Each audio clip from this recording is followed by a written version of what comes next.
Okay, hello there. It's Paul Green from the business community doing another one of our regular business bulletins, focusing on helping people out with redundancies. So people that might have been made redundant or facing redundancy. And I'm joined today by Russell Parker. Hi, Russell. Hi, Paul. So Russell has had the misfortune over his business journey to have been made redundant 3 times. So I thought it might be, I shouldn't be laughing really, sorry.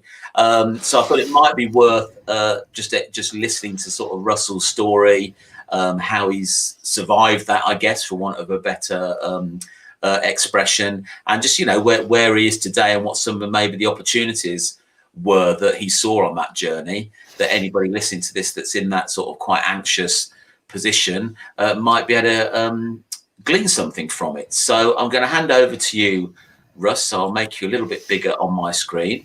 And yeah, if you just want to introduce yourself and just let people know what happened to you. Yeah, thanks, Paul. Hello, everybody. Yeah, my name's Russell. I'm currently running QRB Management Consultants. We're a training organisation, and at the moment, we're really trying to help people in the redundancy situation kind of upskill to help them find their new roles. As Paul said, I have been in the redundancy process 3 times in my career, which some people would say was rather clumsy. But it's a situation that it's kind of happened as no fault of my own on every single occasion, but it always seems to feel that way. And I kind of wanted to share that experience with you this afternoon, because it's a very personal thing when it happens, and we all feel quite differently about it. So I just thought I'd share what happened to me on each of those occasions, just to give you an idea of what I went through, which is sometimes a little bit different to what the official process does, or what happens to you. So I just thought I'd kind of start with that, really. You're going to stay quiet there, Paul, in the background, yeah, and I'll just waffle on. Yeah, I'll nudge you if it looks like you're drying up, Russell. Don't worry, you just carry on. Okay, fair enough. Well, just to give you a bit of background to where I've been in my career, really. I've been in IT operations since about the mid-80s, and I moved into IT really because I bought a Sinclair ZX81 many years ago, and I quite enjoyed playing around with it. And I thought at the time, do you know what? I quite fancy a career in IT. And I managed to get a job as a mainframe operator. And another reason for moving into that arena as well was because my dad used to say to me, get a job in IT, son, and you'll be set for life. Yeah, you won't need to worry about being made redundant at all. So I was in this particular role for a couple of years. We'd gone through a project where we had replaced the mainframe that we had at the time with a newer model. And newer IT equipment tends to work quicker. And this particular machine was working about 30% faster than the old one. We had a team of 3 computer operators at the time running a 3-shift system. And with a machine running 30% quicker, well, I'm sure you probably see the situation.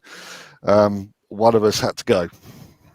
And it was a little bit of a shock when it happened. And as I was the last one in, I was the first one out, because that was the general rule back in the 1980s, which I think is slightly different now. But yeah, I was in that situation where the last one through the door, you're the first one out the door. Sorry, Russ, but you've got to go. Yeah. I was in my early 20s at the time. I just bought my first property. Yeah, I was kind of like on a skyrocket in my career at that time. I thought, yeah, there's nothing going to stop me this time. And all of a sudden, it was looking like it was coming to a shuddering halt, and it was a wee bit of a shock.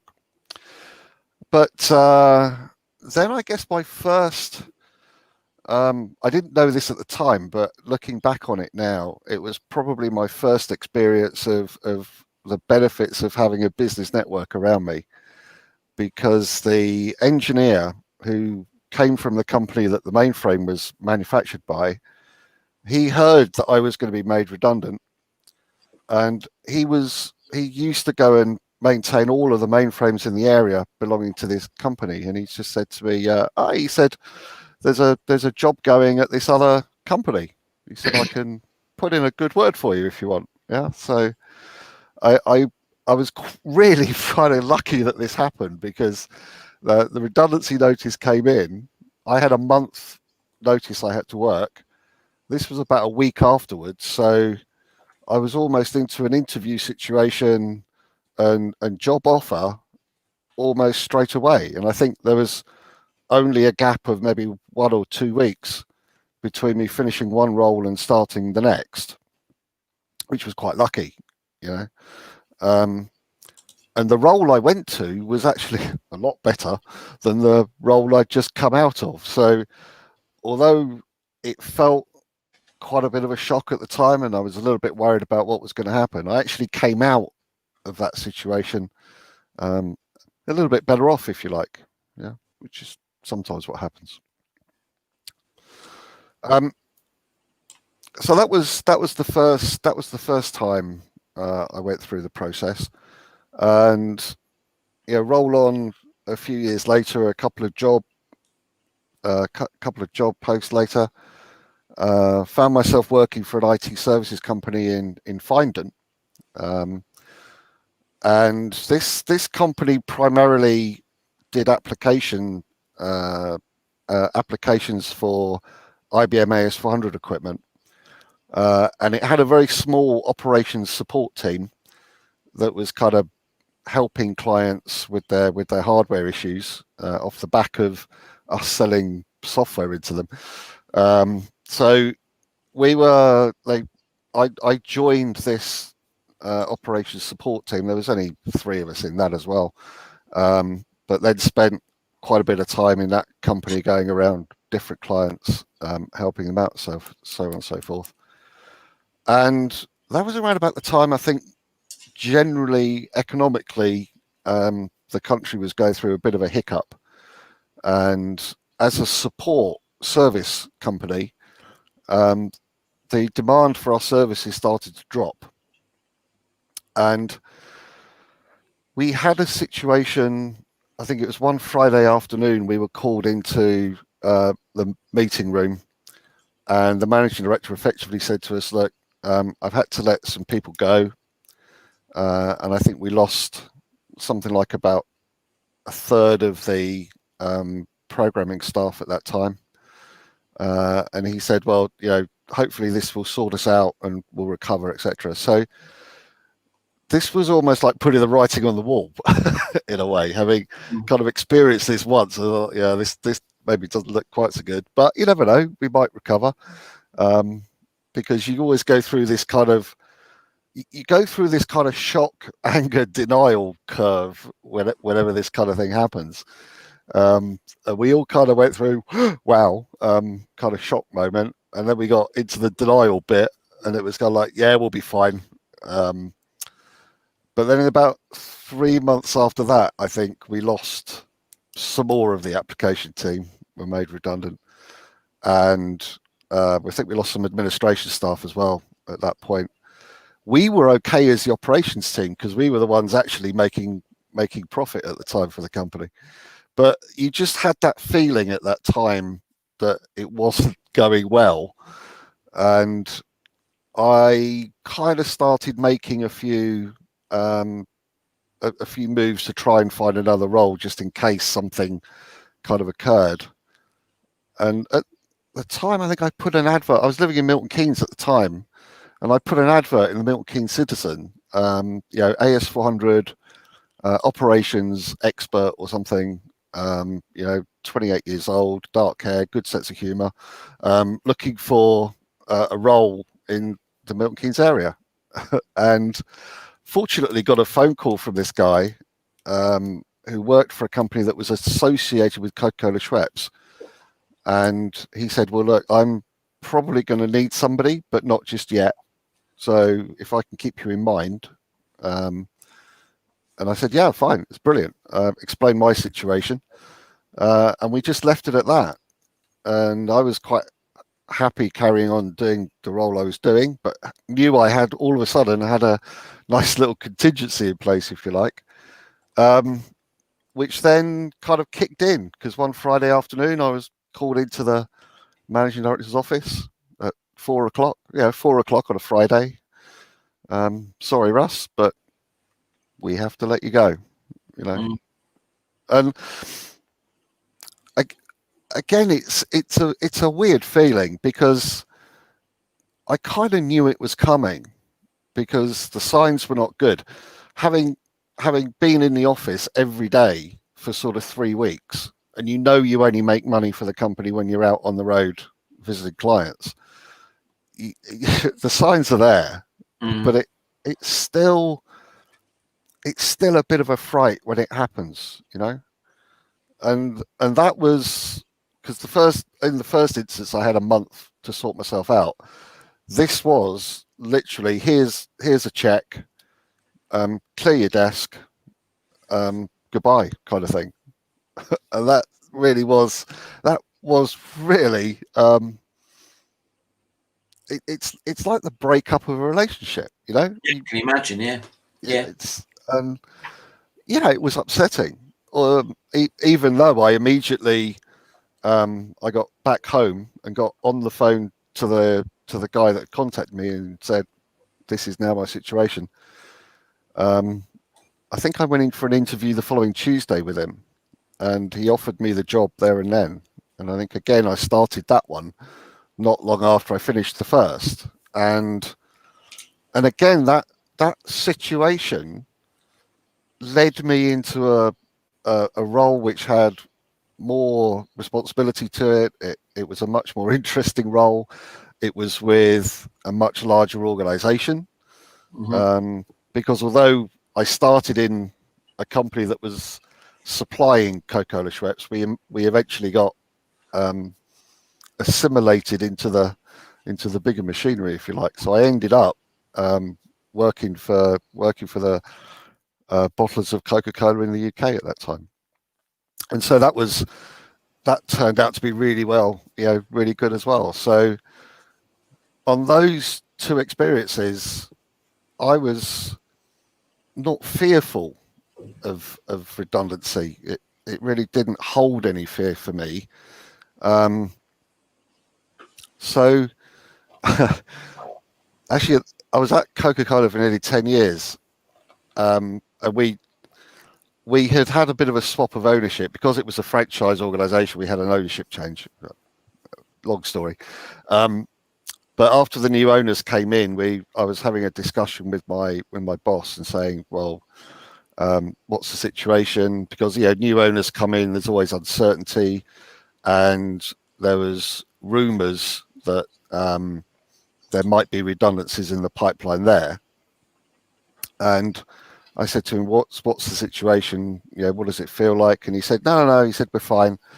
He said, we're working to the right level. He said, they're not looking at losing people from the IT area. So he said, no, we'll all be fine. He said, you'll know when it's not when I stop talking about it. Now, I really should have picked up on that. Yeah. Because it was about 3 or 4 months later that I suddenly realized, my boss has stopped talking about redundancy. Yeah. And when I asked him about it, he would change the subject quickly.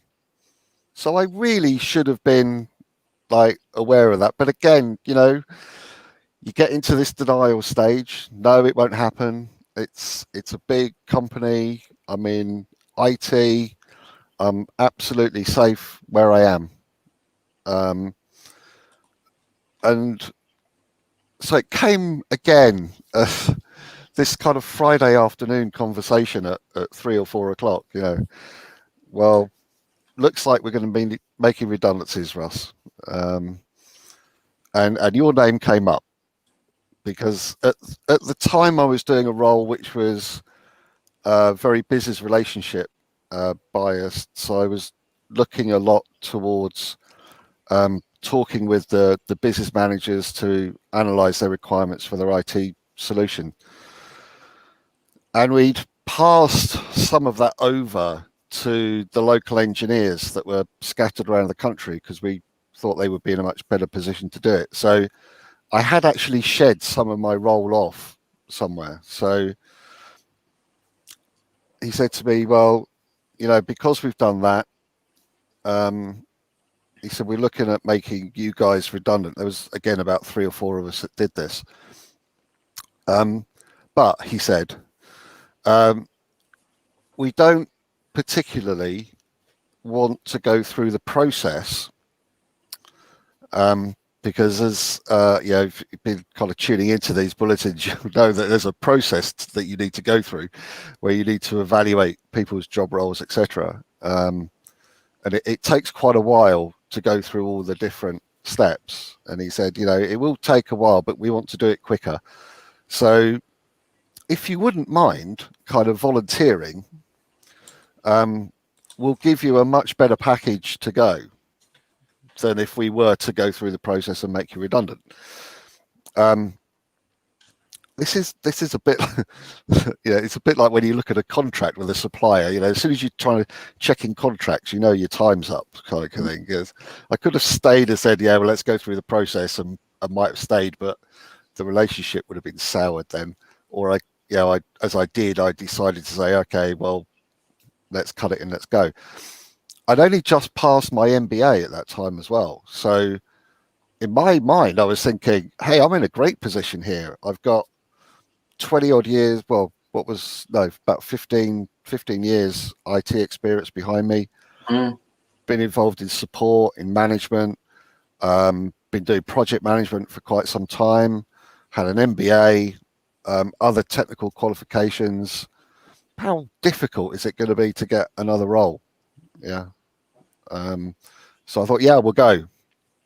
So left that organization, voluntarily redundant, and then hit a real struggle because this time, although the previous twice that worked out really well, this time was to prove really, really troublesome in finding something else. It was a difficult position to find a new role. I didn't at that time have any project management qualifications behind me. I had experience at managing projects, but when I was trying to pick up contract work with project management, it was all about, well, have you got this qualification or that qualification? And when I was saying no, it was kind of like, well, sorry, but we're not interested. Job roles I was applying for because I put my MBA on my CV, job roles I was applying for, I wasn't even getting into interview with. And this went on for about 6 months, and it was starting to really hurt kind of financially because the settlement was rapidly drying up. And it was all looking a bit difficult sort of financially at that point. And I had a chat with one of the agencies I was with at the time, and he said, people look at your MBA and they say you're overqualified. Okay, well, let's take it off then. And see what happens, and as soon as I took it off, I started to get a bit of interest from companies, even though it was contract work. I'm not looking at staying permanently in these organizations. It's just like a month or 2 at a time. But they just didn't want to know because of the MBA. But as soon as I took it away, I started to get the odd kind of week's work coming through, and I managed to pick up a little bit temporarily, but the permanent stuff was still kind of non-existent, really. So it was a real struggle during that time, and it was only after about a year, Actually, if I remember rightly, we just had the notification from the building society that they were going to repossess the house. Wow. Okay. It got to that Seriously. much of a desperate situation. I had a phone call from an agency on a Friday who said, "Well, there's a possibility of some work on Monday if you want it." Yeah, throw it my way, please. Need it. And that was in Leicester. And he said to me, he said, "Okay, I'm just putting the final touches on it." He said, "But I'll probably need to send you something tomorrow morning," which was the Saturday. And yeah, fine, absolutely. And I hung by the phone all through Saturday morning, nothing. I called them a couple of times, got no reply on the phone. And so it came to like the Monday morning. I'm thinking, what do I do? He told me where this job was actually on the Friday. And I just thought, you know what? I'm going to go. I'm going to drive from Daventry, which is where I'd moved to by then, up to Leicester, and I'll hover in Leicester city centre and see what happens. Yeah. Called this guy about 8:30. I said, "What's going on?" And he said, "No." He said it didn't come off. Well, that's a shame because I'm actually sat outside the front door of the building, and he immediately backtracked a little bit, and he went, "Oh, right, okay." Oh no, he said, "Hang on, give me 10 minutes."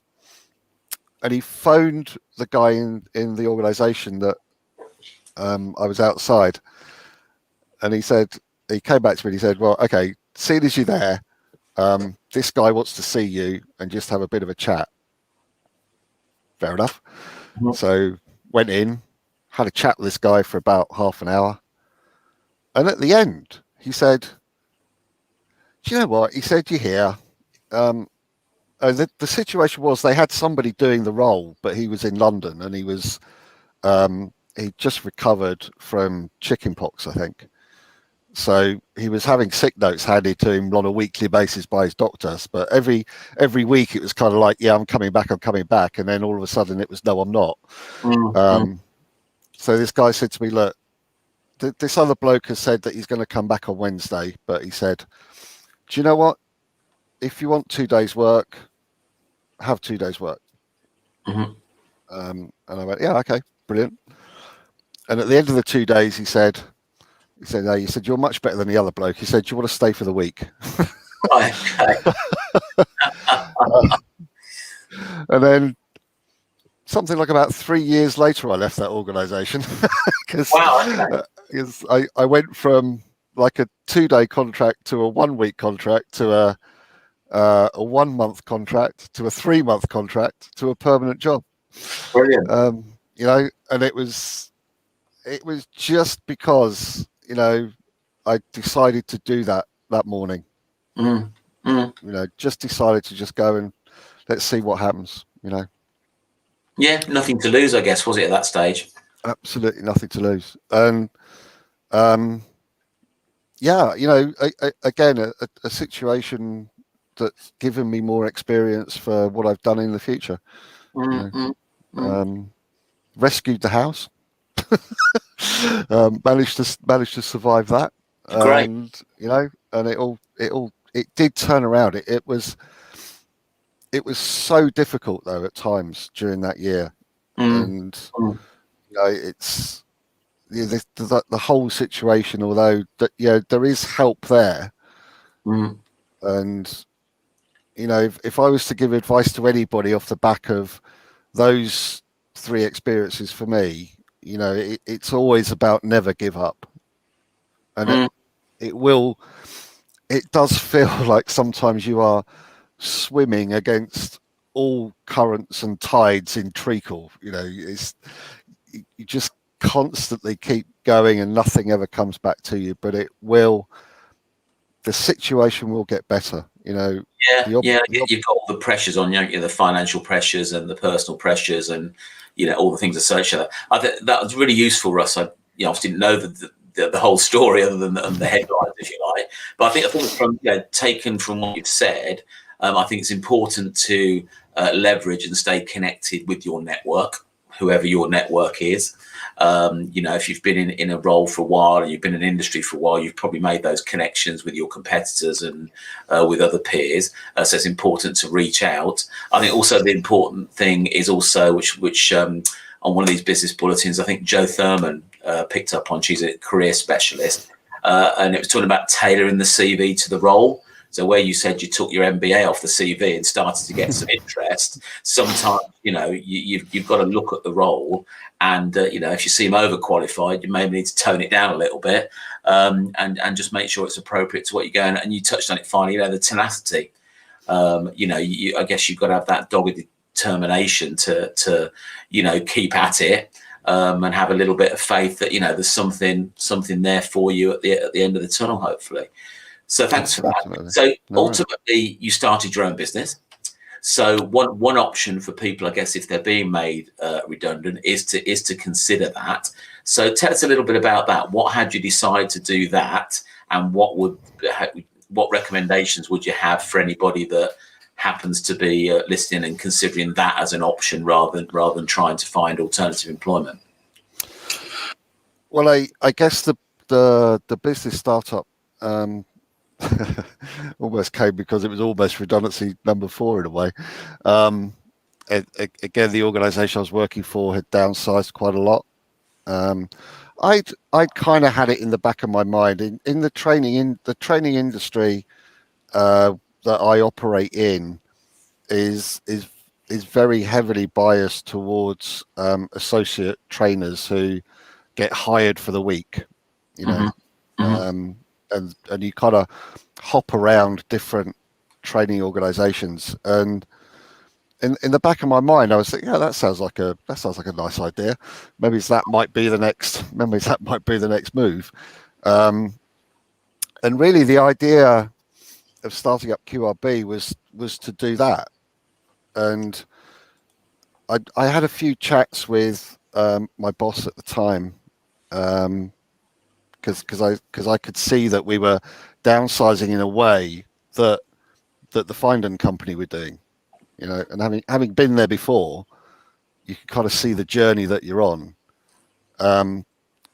And I guess what I was thinking was, if I go, I can still come back and work for this company on an associate basis, and it takes my cost out of that business, and it might help them survive. And people have said to me, "What? That seems like a crazy thing to do, Russ. Why don't you just wait until you're made redundant and get the payment?" But it was kind of like, well, I'm still thinking of the people that I work with here, and I was feeling that I wanted to do this, so I just thought, yeah, let's go for it, and see what happens. And even that, when it started, when I had my first month of QRB, I had a month of work actually lined up, and the week before this month, it all disappeared out of the diary. And the first month had nothing in it, and I just had that kind of, oh my word, what on earth have I done kind of moment that I think every small business owner goes through when they start, so it was again, it was a bit of a moment, but again, it's that feeling that this is what I really wanted to do. I really wanted to be master, if you like, of my own destiny in a way now, and kind of take that control back, because if there's one thing that I felt out of all of that redundancy experience, is that I had no control over it. I could see it, but when it happened, or if it happened, was not down to me. And having my own business was like, well, now I've got that control. I'm now taking charge. Yeah. Yeah. And if you're out there and you're going through this situation, I know we've had another couple of announcements this week which have not been too good, with retail organisations. If you've got something that you really enjoy doing, if you've got a passion for something, then give it a go. It's have a try. I mean, I went the full route and set up a limited company, but you don't have to. Mhm. And if you've got a skill, and I think Joe mentioned this a couple of weeks back. If you have whatever you do in your job, you have skills there that are transferable to other things. Mhm.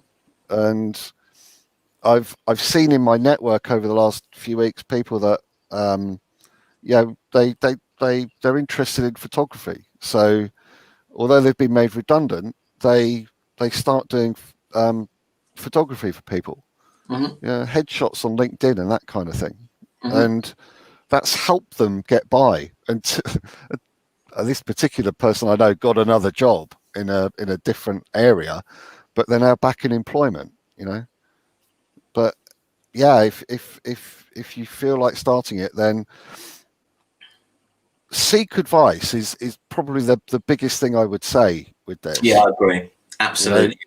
There's plenty of us out here who would be quite happy to have a chat about being in business on your own and what it entails and all the rest of it. And there's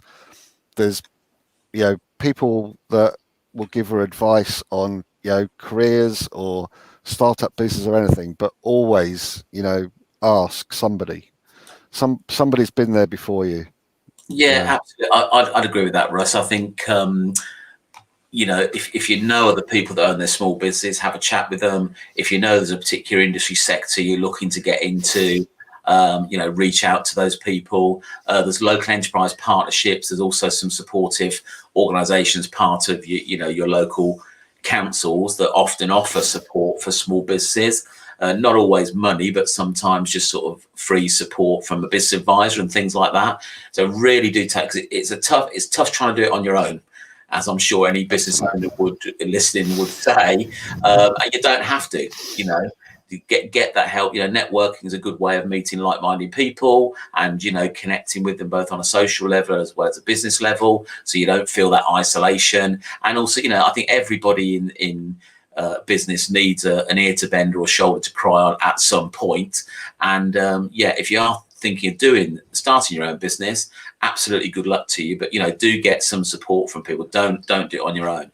So thanks for that, Russ. I appreciate your time. It was a great insight into your journey, and I think we picked up some great points there. What you can see on the screen now, if you're watching the video live or on the replay, is we've alluded to it in the in this interview, is we put a website together.